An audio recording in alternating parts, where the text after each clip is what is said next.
Hola, mi nombre es Leslie Patricia Campos Pot. Estoy en la Universidad Autónoma de Campeche en la Facultad de Ciencias Químico-Biológicas, cursando la licenciatura en Químico Farmacéutico Biólogo, actualmente cursando la asignatura de Biología Molecular. En este video reporte les voy a hablar sobre 3 prácticas realizadas en el segundo parcial. La práctica número 1 fue realizada en el laboratorio, mientras que la práctica 2 y 3 fueron realizados en casa. Bien, la práctica número 1 es la determinación cuantitativa de proteínas totales. Para comenzar, la determinación cuantitativa de proteínas totales es una técnica clave mayormente en la materia de bioquímica para poder medir la concentración proteica en muestras, en este caso la clara de huevo. El método de Biuret, que es la que vamos a utilizar, nos va a poder permitir cuantificar proteínas mediante la formación de un complejo colorado entre los enlaces peptídicos y los iones cúpricos, y la cual vamos a poder medir por medio de la espectrofotometría. ¿Cuál es el objetivo de esta práctica? El objetivo es poder cuantificar la concentración de proteínas totales presentes en la clara de huevo, utilizando el reactivo de Biuret. A través de esta técnica colorimétrica se va a buscar medir la absorbancia que va a ser generada por la reacción entre el reactivo de Biuret y los enlaces peptídicos de las proteínas, lo que nos va a poder permitir estimar la concentración en función de la intensidad del color que se va a producir. ¿Cuáles fueron los materiales que se utilizaron? Utilizamos 10 tubos de ensayo, 2 vasos de precipitado de 50 ml, 100 ml y 250 ml, una probeta de 100 ml, una gradilla, una pipeta graduada de 10 ml, la perilla de seguridad, una piseta con agua destilada y el espectrofotómetro. También utilizamos una micropipeta de 1000 microlitros, de 100 microlitros y las puntillas que le corresponden. Bueno, como había mencionado anteriormente, lo que vamos a utilizar es el reactivo de Biuret y las muestras son un huevo y una leche. El procedimiento: una vez que los materiales y la mesa de trabajo estuvieran completamente limpios y secos, pasamos al primer paso. Tomamos un huevo y se rompió. Lo que hicimos fue separar la clara de huevo y la yema. La clara se virtió en un vaso de precipitado y luego se transfirió a una probeta tomando 20 mililitros. Después, en la probeta, se completaron los 100 mililitros con agua destilada para poder ajustar el volumen. Después de este paso y que estuviera completamente mezclado el agua destilada con el clara de huevo, se pipetearon 50 microlitros con una micropipeta y se colocaron en un tubo de ensayo. Vamos a realizar este paso con los otros tubos haciendo unas diluciones. En el primer tubo se pusieron 50 microlitros, en el segundo tubo 100 microlitros, en el tercero 150, en el cuarto 200 y en el último 250 microlitros. Una vez que tuviéramos las muestras en los tubos, se le agregaron a cada tubo 1000 microlitros del reactivo de Biuret. Mezclaron los tubos con mucho cuidado y se llevaron al espectrofotómetro para poder leer sus absorbancias. Bien, para el procedimiento de la leche es similar a la clara de huevo. Se tomó una cantidad de leche y se transfirió a un vaso de precipitado para poder tomar 50 microlitros y traspasarlo a un tubo de ensayo y realizar otra vez las mismas diluciones que se realizaron en el procedimiento de la clara de huevo. En el primer tubo 50, en el segundo 100, en el tercero 150, así respectivamente hasta 250 microlitros en el quinto tubo.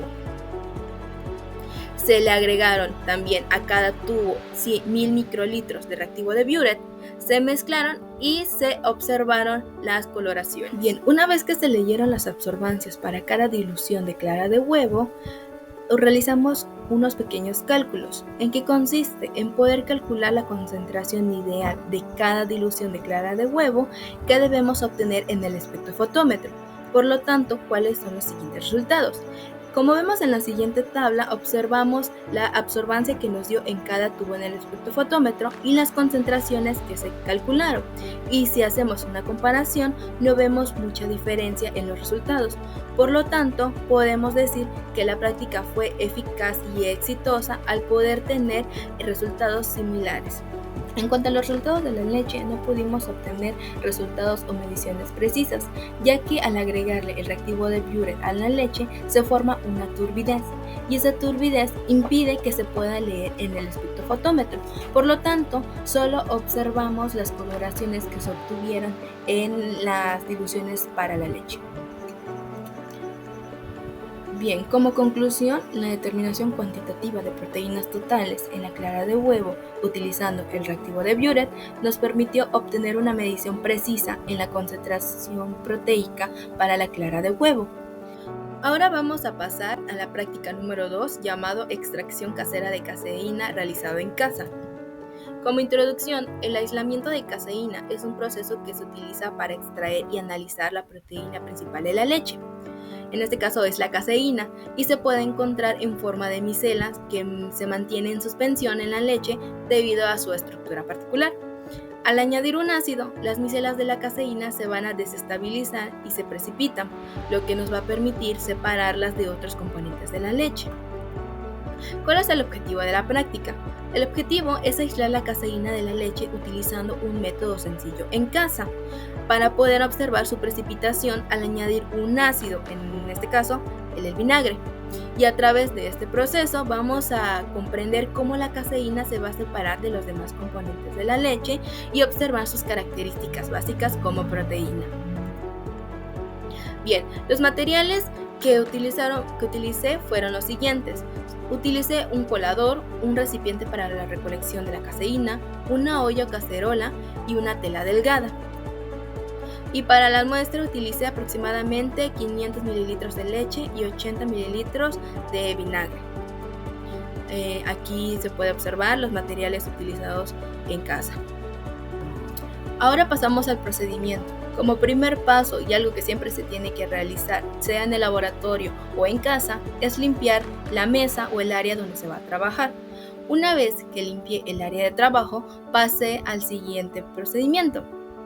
Yo lo que utilicé para esta práctica fue una botella que tenía unas mediciones, y a pesar de que no son precisas, me ayudaron a poder medir o calcular aproximadamente los mililitros de leche que iba a utilizar para esta práctica. Entonces, como observamos en el video, utilicé aproximadamente 500 mililitros de leche. Una vez que tenga mis mililitros de leche, los transferí a una cacerola para poder llevarlo a fuego lento a que se calentara la leche. No es necesario que llegue a hervir, solo que estuviera caliente para que pueda funcionar la práctica. Bien, mientras la leche se encontraba a fuego lento, lo que hice fue volver a utilizar la botella donde tenía las mediciones y medí aproximadamente entre 80 a 100 mililitros de vinagre para la práctica. Transcurridos los minutos y que la leche estuviera caliente, lo transferí a un recipiente limpio y transparente. Después le agregué el vinagre que anteriormente había medido. Una vez que ya tuviera estas dos muestras en el recipiente, lo homogeneicé y lo dejé reposar entre 10 a 15 minutos para poder observar la separación de la caseína y del suero líquido. Ok, una vez que pasaron los 15 minutos de reposo, podemos observar en el video que sí hubo una separación entre la caseína y el suero líquido. Por lo tanto, con ayuda de un colador y de una tela delgada, filtré la muestra. Podemos observar que la caseína se observa entre la tela delgada, mientras que el suero se filtra quedándose en el recipiente de abajo. Entonces, una vez que ya haya filtrado todo el suero líquido, tomé agua tibia y se lo agregué a la caseína para poder eliminar cualquier resto de vinagre. Y con mucho cuidado, como se puede observar en el video, lo tomé de los extremos la tela y presioné ligeramente para seguir quitando el exceso de agua o vinagre. ¿Cuáles fueron los resultados? Como observamos en el video, obtuvimos un sólido blanco. ¿Cómo funcionó? Al momento de agregar el ácido de la leche, la caseína se precipitó y obtuvimos este resultado, mientras que el suero permaneció líquido. Entonces, la cantidad de caseína obtenida fue adecuada y se separó fácilmente del resto de los componentes. Y esto va a variar ligeramente según la concentración de ácido que se utilice o de la leche. Bien, en conclusión, la práctica de extracción de caseína con vinagre fue exitosa porque logramos la precipitación de la caseína como un sólido o una masa blanca que se logró separar del suero líquido. La cantidad que obtuvimos no fue ni decadente ni fue excesiva, por lo tanto fue adecuado y la separación fue eficiente. El procedimiento permite aislar la caseína de la leche, la cual tiene varias aplicaciones, como por ejemplo lo que es en la industria alimentaria, especialmente en la elaboración de los quesos y también en la fabricación de adhesivos.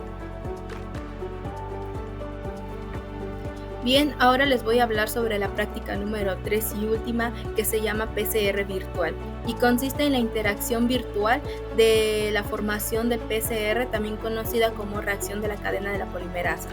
Bien, en la práctica virtual de PCR vimos la amplificación de fragmentos específicos de ADN que generan millones de copias a través de ciclos, que son la desnaturalización, la alineación de cebadores y su debida extensión. La técnica de PCR es esencial para estudios genéticos y diagnósticos moleculares.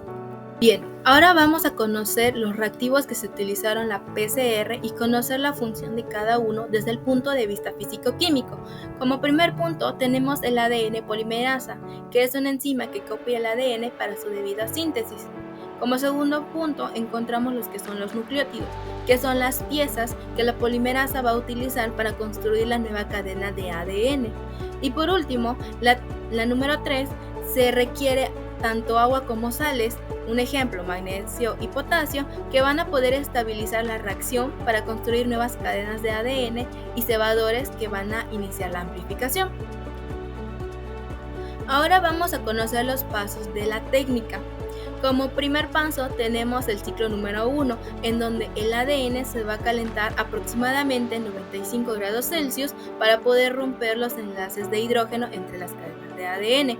Se van a separar las dos hebras y va a permitir que las cadenas individuales sirvan como plantillas para su amplificación. Después obtenemos la alineación o hibridación, que se encuentra entre unos 50 a 65 grados Celsius. ¿Qué quiere decir? La temperatura se va a reducir para que se pueda permitir que los cebadores se unan de forma específica a las secuencias complementarias en las cadenas de ADN. Va a ser esencial para asegurar que solo en la región deseada se pueda amplificar.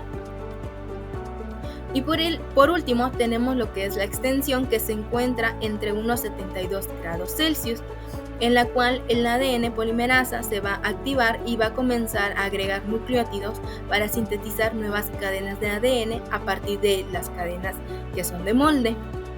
Y como último paso se van a repetir los pasos anteriores, que son la desnaturalización, alineación y expansión. Generalmente se forman entre 30 a 40 ciclos para poder aumentar la amplificación de las secuencias deseadas. Bien, ¿cuál es la utilidad de la PCR y sus aplicaciones? Unos ejemplos que observamos en la práctica virtual fueron las siguientes. Está el diagnóstico médico, en el cual lo utilizan para detectar infecciones tanto virales, bacterianas y parasitarias, que van a lograr o logran identificar el ADN o ARN del patógeno. Un ejemplo mostrado en la imagen es la del COVID-19. Otro ejemplo es la investigación genética, donde va a permitir la clonación de genes y análisis de mutaciones. También existen las expresiones genéticas. Bien, ¿cuál fue mi experiencia? A lo personal fue interesante y muy didáctico, ya que mi manera de poder aprender estos tipos de temas es complicado, ya que la lectura o de manera auditiva se me complica un poco, pero al realizar la práctica de manera virtual y poder interactuar con movimientos como si fuera un juego, me permitió aprender, comprender y además poner en práctica lo que es el conocimiento para poder traducir el inglés. Sin más que decir, muchas gracias por la atención prestada a este video reporte.